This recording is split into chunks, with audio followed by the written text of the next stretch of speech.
நாங்க ஒரு வழியில அரசியல் செஞ்சுக்கிட்டு போயிட்டு இருக்கிறோம். உங்களுக்கு தான் டிவிக்கு ஒரு பொருட்டே இல்லல, அப்புறம் ஏன் கதறீங்க? அப்புறம் ஆளாளுக்கு அங்க போயிட்டு இங்க போயிட்டு புலம்பி தள்ளிக்கிட்டு இருக்கிறீங்க. இது எப்படி இருக்கு தெரியுமா? எனக்கு பயம் இல்ல, எனக்கு பயம் இல்ல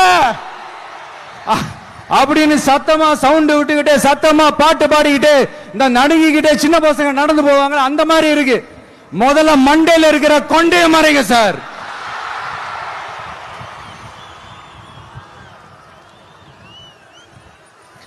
சும்மா மாறு வேஷத்துல மறு வச்சுக்கிட்டு மீடியா ஆளு ரேடியோ ஆளுன்னு இவங்க ஆளுங்களே மாத்தி மாத்தி அனுப்பிக்கிட்டு இதெல்லாம் என்ன மக்களுக்கு தெரியாதுன்னு நினைச்சிட்டு இருக்கீங்களா? மக்கள் எல்லாத்தையும் உன்னிப்பா கவனிச்சிட்டு இருக்காங்க. அதனாலதான் சொல்றேன், உங்களுக்கு நீங்க கொள்ளையடிச்சு வச்சிருக்கிற காசு தான் துணை, ஆனா எனக்கு என் மேல எல்லையில்லா பாசம் வச்சிருக்கிற இந்த மாசு தான் துணை.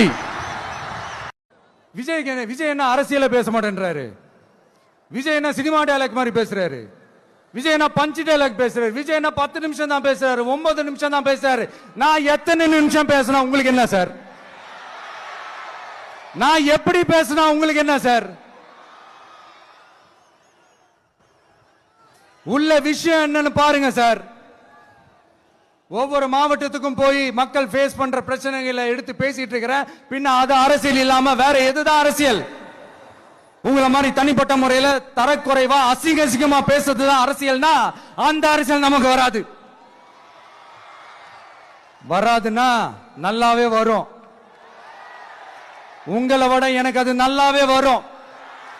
வேணான்னு விட்டு வச்சிருக்கிறோம். அப்புறம் உங்களுக்கு நமக்கு என்ன வித்தியாசம்?